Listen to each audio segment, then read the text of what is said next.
Hi, I'm City Manager Wally Weishaupt, and I want to provide you a closer look into the conditions of our City Hall and Public Works buildings. Now, you may not be aware of these conditions because you don't have a chance to come and visit our City Hall or Public Works very often, and from the outside, they may not look all that bad. That's why I want to provide you a little closer look into the conditions so you can understand what our needs are. Now, back in 2014, the City Council authorized a study to take place by an independent engineering firm and architectural firm to look at the conditions of our buildings. Now, what the study told us is that we have deficiencies in three areas. One is that the handicapped accessibility to the building is problematic. Two is that we have significant deterioration of the building requiring immediate repairs. And then three, we're lacking space for our operations of about 20,000 square feet of additional space is necessary. Beginning with the handicapped accessibility, if you were to park here and move into the City Hall, it would be about 200 feet to the front door. Once you're in our City Hall, you'll notice that our countertops are not at the appropriate level for a handicapped person in a wheelchair. Our elevator also does not pass handicap current codes. As you can see, once inside, if you're in a wheelchair, it's impossible to turn your wheelchair around inside this elevator. Now we're in our parking ramp, and as you can see, we have some serious deficiencies with regard to the structure here that need about $500,000 in repairs. Here we can see where water infiltration is coming in and compromising the integrity of our structure. Here's the entrance to our police and recreation area, which is down below the parking ramp. Now we're inside the holding area of the police station. And in this location, we should have separation for juveniles and adults. And as you can see, we don't have that. We're standing in a room that doubles as an emergency response room and also our break room for the police officers. We're inside the men's locker room of the police station, and we currently don't have enough lockers for the number of officers that we have serving our community. Now we're standing inside of the evidence room for the police station, and this room is to contain all the evidence that's necessary for prosecuting cases, and sometimes this material has to stay with us for years. To further evidence the need for space, in this room is to accommodate 22 police officers for their case writing and materials that they need to do their job. In addition to the lack of space, there's infrastructure needs such as electricity. In this room, there's only 2 outlets to power all this equipment that's necessary for the police to do their job.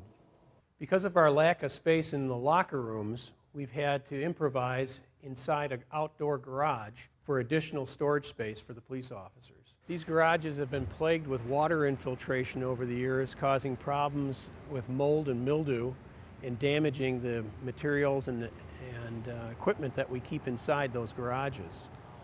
One of the problems with the width of these garages, as you can see, it's difficult to get these vehicles in and out.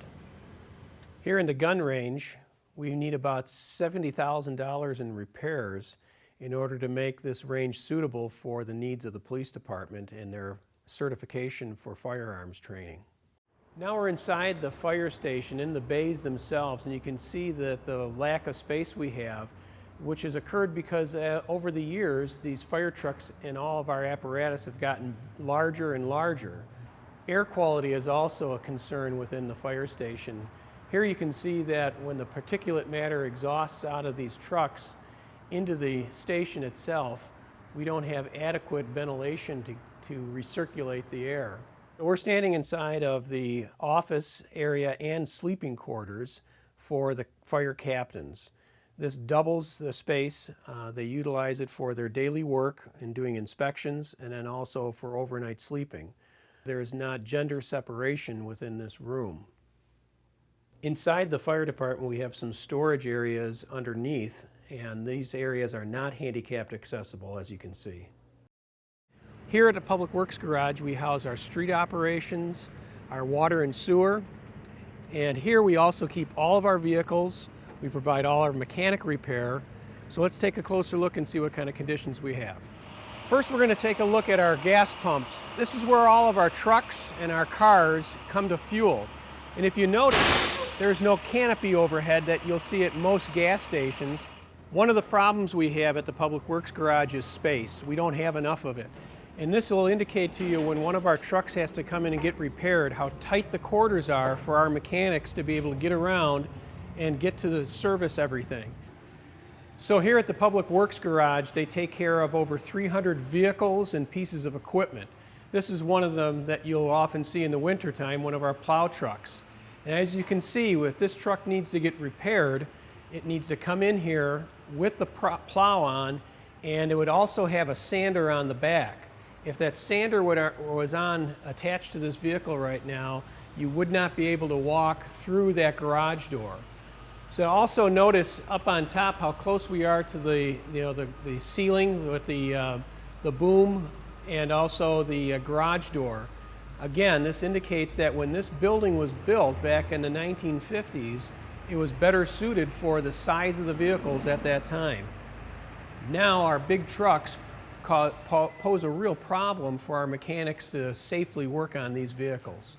Now we're inside one of the storage areas for our vehicles. Inside here, our mechanics will do some work on vehicles. They'll also wash the vehicles because we do have, this is one of the only buildings that has a sewer system in it that we can get the water out. If you look on top, you can see that we don't have very much space. As a matter of fact, you can see in a couple of places the ventilation systems have been hit by the vehicles. Again, indicating how these vehicles over the years have gotten bigger all the time so that they can do the work more efficiently for us. Unfortunately, we just don't have enough space to keep them inside safely. Of particular interest to us is this VacCon truck. Now this is the truck that'll go out to clean the sewers out, and we'll also use it at water main breaks to suck up the excess water so that the crews can get to that water main break efficiently. Now that truck in itself is going to be about $500,000, and it takes up 2 spaces. This is a fairly new purchase for us, and we never had this type of vehicle before, so it's displaced 2 other vehicles that would have been inside normally. This vehicle just broke down today. It has a hydraulic leak, and because of all the other vehicles are inside the building, the mechanics are going to have to work on this one outside. Can you imagine working on this, say, in the middle of January or February? Outside in the Public Works yard, we have a lot of the ground is not paved, and this is an example of that. Now for perspective, Rice Creek is just down over here, and when we get heavy rains or the snowfalls, we get the drainage going in this direction. These bales here are used to be placed in front of the entrance to this building so that the groundwater doesn't go through the building and then get the paver, the asphalt paver wet, and then take the oils from the asphalt and take it towards the Rice Creek. So this is something that we have to do on a daily basis to make sure that we're protecting the waterways here. These dump trucks will be sitting outside all night, 365 days a year. They're about $200,000 a piece, so we got $600,000 right here that you see of vehicles that are staying outside all the time. So here you can see the number of garage doors that we have servicing the main building at the Public Works Garage. All these garage doors contribute to the energy inefficiency utilization of this building. So here's again, it illustrates the difficulty. We're pulling in and out a $200,000 vehicle. Very tight. So there we've taken you on a closer look for our City Hall and Public Works Garage. So hopefully you can understand the challenges that both buildings face. Challenges regarding the accessibility for handicapped individuals, challenges regarding deterioration, the buildings themselves, challenges regarding the space that we need, inadequacy of space here at these 2 buildings. Thanks for taking a look at our City Hall and Public Works Garage.